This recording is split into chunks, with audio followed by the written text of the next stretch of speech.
Um, Real quick while you're talking, can you hold the mic maybe up like around waist, mid-waist level? Okay. Yeah, that's good. Uh, you've obviously you made some points, feel strong about how you feel. Do you feel the majority of the community is with you, or how would you characterize, maybe, is this something that you think you have support on, or how do you feel about that aspect of this? I think that the majority of the community, if they would express themselves freely, would agree with me. But there's this very strong force called political correctness. What I have said is very politically incorrect. And I think that relatively few people would say publicly what I have just said. Why do the Department of Justice in their letter, they cited, I know you touched on it, the discipline rates. Why is there a disparity? I mean, they obviously came to the conclusion that it was unfair. How do you see that? Can you talk more about that, and why is that, you think? Well, again, I guess I didn't emphasize this in what I just said, but the last graphic that I have shows the crime rates in the adult population, and it shows the ratio of the rate of black crimes to white crimes. And you can see, for example, that in the case of robberies, the rate is 7 times as much. In the case of, I think the highest one, it was 14 times. Now, school kids don't commit felonies, true. But if in the general adult population there's this much of a disparity, it is certainly reasonable to assume that you would find a similar disparity in misbehavior in the younger generation. And you do, not just in Huntsville, but pick a city. Pick Birmingham, pick Atlanta, pick Montgomery, pick Mobile, pick any city you want, and this is universal. Blacks misbehave on average, and I'm not slamming all the blacks here because many of them do not misbehave, but on average, blacks misbehave more frequently than whites do.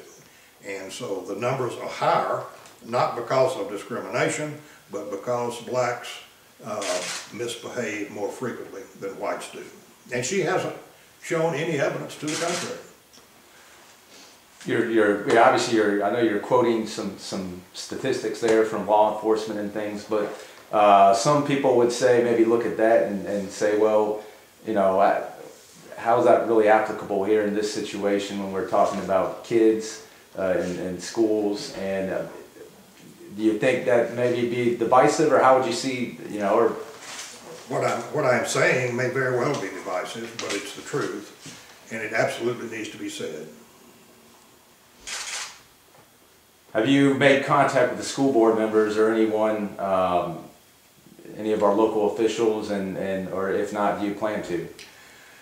No, I have deliberately avoided talking to them. I want them to be able to, if they wish, to disavow everything that I've said, and to hold them innocent of all of this. And if they want to say, I didn't know anything about it, then they would be speaking honestly. If they want to talk to me, I'll be glad to talk to them. I don't know if you have one. What would be your solution? Do you have a solution for you're talking about one aspect, the discipline disparities? What would you do? What do you think? I mean, you've quoted the stats. What is the root cause of that, do you feel, and what would you do to? Do you have a solution maybe for helping on that? You know, we Americans are very optimistic, and we think that problems and solutions come in pairs. Here's a problem, here's its solution. Here's another problem, here's its solution. Some problems are simply intractable. Maybe they are not impossible to solve, but they are intractable, and in the short term cannot be solved. Now, I would ask anyone, where is an example anywhere in this country of this disparity the problem of this disparity being solved? The answer is nowhere. Nowhere. It's universal. And I don't have the solution myself. Let me cite the example of Judge Posner, Richard Posner. He is a justice on the 8th Circuit Court of Appeals in Chicago. I believe it may be the 7th rather than the 8th. Anyway, the Court of Appeals in Chicago. He's a prolific writer, and he says if there was any way to solve the black-white gap, the problem there, he is saying the courts would have long ago ordered it. His implication being he doesn't see a solution, and I don't either. What do you hope to come from this? I hope to come from this a realization of the truth among the people in the city, and frankly I hope that to some degree I will break the taboo that has been erected around these questions. Barack Obama had said, let's talk about race. So I'm doing that. I'm talking about race, and I hope that it will encourage other people to do likewise. And frankly, let me say this, when we get to the interviewing of a superintendent,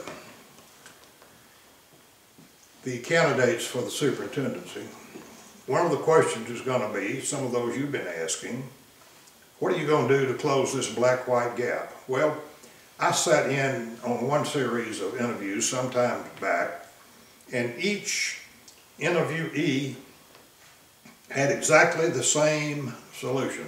Two things. I'm going to have high expectations, and I'm going to utilize technology. I'm just interested to see what I'm going to say this time. I wonder if any of them would have the courage to say, you're asking me to solve a cultural problem that is omnipresent in the country. It's everywhere. No one else has solved it. I recognize the problem. I see it as being very unfortunate. I cannot promise you that I will solve it. That would be an honest answer. I look forward to hearing it from one of the interviewees. Is there a long-term solution? I mean, if ideally, if things work out to the best that you could see it working out, I mean, would the school system remain intact, or would it be, dissolved or divided up into separate? I mean, what is your long-term solution to this?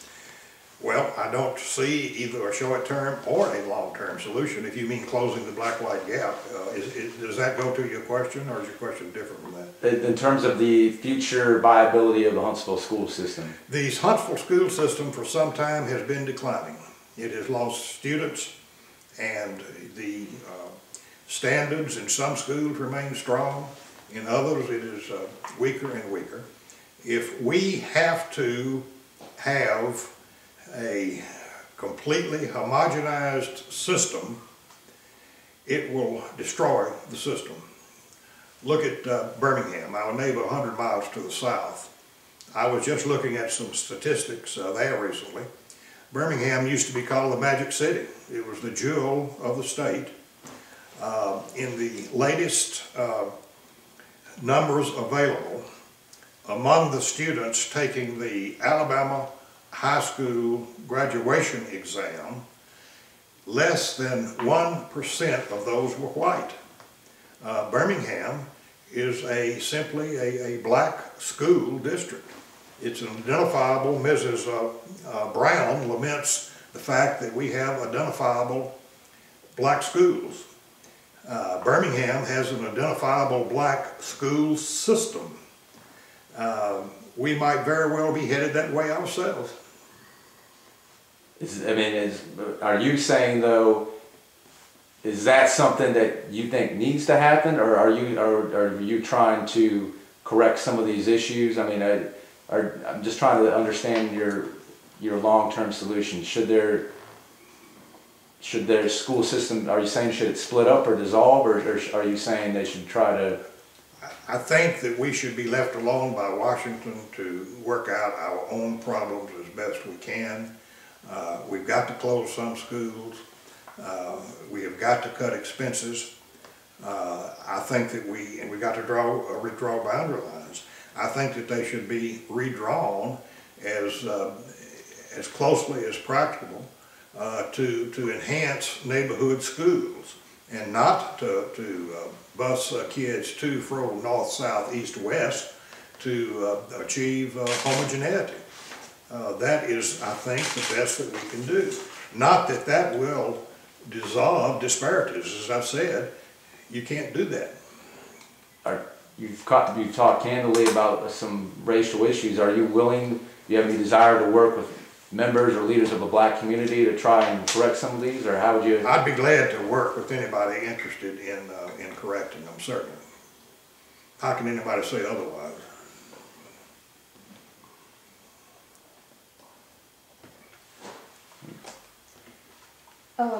Did your children go through the Huntsville City School System? Yes, children, and they are now through it, but I have 3 grandchildren in the system.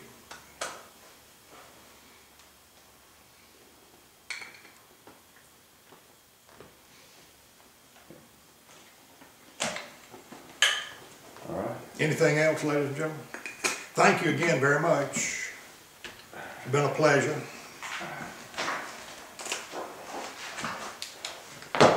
Uh-oh.